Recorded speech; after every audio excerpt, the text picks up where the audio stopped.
Baik, selamat malam Bapak. Nah, saya mau tanya nih sebenarnya ke Mas Arya Bima dulu, karena kan seminggu atau 2 minggu ini ramainya bahas nih kabinet akan seperti apa, akan seperti apa. Tapi yang nggak pernah ditanya secara khusus, kalau PDIP maunya kabinetnya seperti apa sih? Begini ya, Definisi kabinetnya ala PDIP seperti apa? Loh, kalau kabinet secara normatif kita bisa melihat mulai dari yang termuat di dalam Undang-Undang Dasar 45 sebelum amandemen maupun yang sudah amandemen itu secara jelas dan tegas. Apa sih sebenarnya maksud founding fathers kita dulu itu membentuk kementerian negara. Menteri itu adalah bukan pegawai tinggi biasa. Dia adalah pemimpin. Ya. Pemimpin yang real, pemerintahan yang real, maka untuk itu dia harus mengerti benar hal equal maupun skup tugas yang ada. Jadi tidak ada lagi menteri yang sekedar coba-coba atau belajar 1 tahun 2 tahun mengerti skup kerja misalnya. Untuk kriteria yang umum, seperti kita pernah sampaikan, yang pertama masalah ideologi. Dia harus tahu persis tentang sejarah perjuangan bangsa, sejarah ideologi politik, juga sejarah pemerintahan di Indonesia. Dia tahu persis bagaimana dasar negara yang diimplementasikan di dalam skup tugas seorang menteri. Kemudian yang kedua adalah kriteria dari tuntutan masyarakat adalah bersih dari persoalan-persoalan masalah korupsi. Kemudian yang ketiga masalah kompetensi tadi, dia tahu skup tugas. Kemudian tentunya bisa bekerja sama. Dan yang terakhir adalah masalah kepemimpinan, leadership. Mimpin kabinet atau mimpin suatu departemen bukan suatu hal yang mudah. Dia harus berhadapan dengan sekian banyak birokrasi dan tentunya berhadapan dengan atau bertemu dengan DPR dalam rangka menjalankan tugas fungsi pengawasan. Ini saya kira kriteria tenang, pemirsa, ini baru secara normatif ya. Jadi belum dijawab tadi sebenarnya kalau definisi ala PDIP. Tapi nanti kita mau ke Jalan Cemara dulu nih, ada di kawasan Menteng. Langsung ada Kiki Pradipta untuk mengabarkan bagaimana kegiatan tim transisi sejauh ini. Silakan Kiki. Baik Pak Kis dan juga pemirsa, usai melakukan yang berlangsung kurang lebih 1,5 jam. Saat ini tim transisi Jokowi JK lebih memfokuskan pada pengembangan yang harus dilakukan untuk pemerintahan Jokowi JK ke depannya. Dan menurut tim transisi, memang kedatangan mereka pada siang hari tadi disambut dengan sangat ramah oleh Kementerian Kabinet Indonesia Bersatu yang dipimpin langsung oleh Menko Polhukam Joko Suyanto. Dan adapun pada siang hari tadi pembahasan yang dibahas adalah terkait dengan pembinaan ataupun juga peningkatan dari lembaga pemerintah dan juga skala-skala prioritas dari Presiden Susilo Bambang Yudhoyono yang diantaranya adalah kunjungan-kunjungan internasional yang akan dilakukan oleh Jokowi pada November mendatang. Dan saat ini sudah bersama dengan saya, salah satu deputi tim transisi Jokowi JK, Bapak Hasto Kristianto. Selamat malam Bapak. Malam Gigi, apa kabar?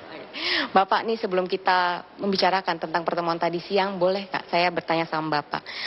Menurut Bapak, apa yang membedakan kabinet pemerintahan yang sesungguhnya dengan kabinet yang dari parpol? Ya kalau kita melihat ya sebenarnya mereka-mereka yang masuk di dalam struktur kabinet itu adalah tugas negara yang sangat penting. Mereka dipilih dari sekian juta orang dan tentu saja sebagai orang-orang terpilih, mereka punya tugas untuk menjabarkan visi misi dari presiden itu sendiri. Sehingga dalam konteks seperti ini partai pun yang memang punya tugas untuk menyiapkan calon-calon pemimpin juga punya suatu tanggung jawab agar partai mengkader orang-orang terbaik dan kemudian menempati jabatan-jabatan yang strategis, tentu saja dengan memenuhi seluruh kaidah-kaidah pemerintahan yang ada.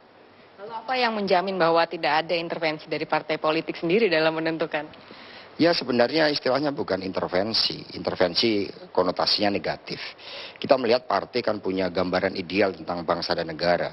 PDI Perjuangan misalnya kami betul-betul memimpikan bagaimana Indonesia berdaulat di bidang politik. Kita berdikari di mana para petaninya bisa mencukupi kebutuhan pangan untuk masyarakat Indonesia karena pemerintahnya berpihak misalnya. Bagaimana kita juga berdikari dalam perspektif energi sehingga kita tidak tergantung pada asing. Bagaimana bagaimana kita juga melihat kemampuan nelayan kita yang terus diberdayakan, bagaimana kita melihat perbankan nasional kita mampu memberikan fasilitas pembiayaan bagi rakyat yang memang ingin mengedepankan hidupnya lebih baik. Itu contoh-contoh kehidupan yang berdikari, juga berkepribadian. Sehingga dalam konteks seperti ini, gambaran-gambaran ideal dari partai politik itulah yang kami formulasikan di dalam jabatan-jabatan strategis di pemerintahan. Itu merupakan bagian dari tugas partai di dalam mengelola negara. Sehingga sebenarnya nggak perlu ada suatu kontradiksi bagaimana partai juga menerapkan apa yang diidealkan tentang bangsa dan negara itu dalam pemerintahan kita. Baik Pak, dan rencananya besok akan ada kunjungan juga ke Kementerian Luar Negeri, betul Pak? Besok agendanya apa nih Pak? Sebenarnya ini merupakan suatu kelanjutan dari pertemuan tadi. Alhamdulillah ternyata setelah kita bertemu dengan Mensesnek Bapak Sudi Silalahi dan juga Menko Polhukam Bapak Joko Suyanto, ada suatu gambaran yang sangat menarik bahwa Presiden SBY betul-betul meletakkan suatu proses kelembagaan transisi ini sehingga antara pemerintahan Presiden SBY dan pemerintahan Bapak Jokowi ke depan terjadi suatu kesinambungan. Bahkan pemerintah saat ini juga membantu dengan sangat baik terhadap hal-hal yang sifatnya strategis untuk menerapkan apa yang dimaksudkan dengan sustainability dari government itu. Sehingga proses keberlangsungan pemerintahan untuk pro rakyat itu akan menjadi lebih baik lagi. Baik, terima kasih Pak Hasto. Dan pemirsa, rencananya pada November mendatang, Presiden terpilih Joko Widodo akan menghadiri konferensi tingkat tinggi Asia Pasifik atau APEC yang merupakan kerjasama ekonomi antar negara Asia Pasifik di Beijing, China pada tanggal 11 November. Demikian Mbak Kis, kita kembalikan pada Anda. Terima kasih Gigi, selamat bertugas kembali. Dan saya langsung ingin ke Mas Yunarto nih, kalau tadi Mas Arya Bima jawab seperti itu ya, definisi kabinet ala PDIP ternyata normatif gitu. Belum bisa dikomentari ya normatif. Tapi kalau dilihat dari gelagatnya PDIP, selama ini gimana sih kabinet yang diharapkan dari PDIP? Saya tidak tahu kalau PDIP seperti apa merumuskan. Artinya, dan itu bukan variabel yang paling penting. Karena ketika kita bicara pembentukan kabinet, kita bicara wilayah pemerintahan. PDIP hanya menjadi bagian dari pemerintahan tersebut. Dia sama porsinya seperti PKB, seperti Nasdem yang menyatakan diri sebagai koalisi pendukung. Sama. Tidak lebih, saya harus mengatakan seperti itu. Kalau temanya kita berbicara mengenai pembentukan kabinet, artinya tidak ada sesuatu yang sangat penting untuk dibahas berkaitan dengan hanya PDIP menginginkan apa, itu bukan porsi yang paling penting. Tapi poin yang paling penting menurut saya adalah ya kita perdebatannya kan masalah ahli atau parpol. Klasik perdebatannya selalu ada dan memang kita akui sistem politik kita belum memungkinkan untuk kita membuat dikotomi yang sangat saklek berkaitan dengan zakon kabinet atau kabinet politik. Walaupun titik utama pembicaraan itu tidak boleh lari dari apa yang disebut dengan sistem presidensial, bahwa sistem presidensial itu tidak mengindahkan apa yang disebut dengan kabinet politik. Itu adalah khas sistem parlementer. Jadi apa yang disebut dengan sistem parlementer itu sering disebut dengan unified government. Sistem pemerintahan presidensial itu divided government. Ada sesuatu yang terpisah. Mengapa kemudian pemilu presiden terpisah dengan pemilu parlemen? Artinya sesuatu yang dibuat oleh pemerintah tidak boleh juga memiliki korelasi dengan apa yang dibentuk oleh parlemen. Artinya lagi secara lebih khusus, kabinet tidak berkorelasi dengan koalisi. Nah, ini yang saya tangkap sudah betul. Ini sudah ditegaskan oleh Jokowi dalam pernyataan yang kita harus uji apakah normatif atau tidak. Mereka mengatakan ini koalisi tanpa syarat. Apakah akan betul-betul direalisasikan atau tidak, ya kita akan menunggu jawabannya nanti. Kita nggak lupa Bang Nursi bahwa tadi selain tanpa syarat, ada juga perkataannya atau nada atau sinyalnya yang mengatakan bahwa kita akan isi dengan ahli-ahli. Nah ini gimana sih sebenarnya membahasakan ini? Mempertentangkan ahli dengan parpol sesungguhnya menunjukkan sikap underestimate satu sama lain, merendahkan satu sama lain. Seorang ahli seolah-olah tidak berpartai.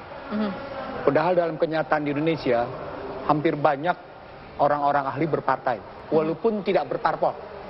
Dia berpolitik, dia berpolitik maksud saya, tapi tidak berpartai.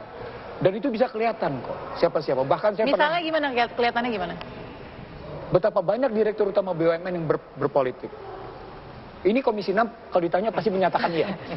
Betapa banyak direktur utama BUMN itu berpolitik, mereka tidak berpartai. Betapa banyak birokrat berpolitik tapi tidak berpartai. Itu dalam konstruksinya. Jadi mempertentangkan ahli dengan sumber dari parpol, buat saya sama sekali menunjukkan gambaran, maaf ya, menggambarkan kemiskinan sumber-sumber rekrutmen. Kita tidak boleh, masyarakat Indonesia 240 juta, harus kita akui memang sebagian besar tidak lulus SMP, bahkan cuma sampai 7 tahun sekolah.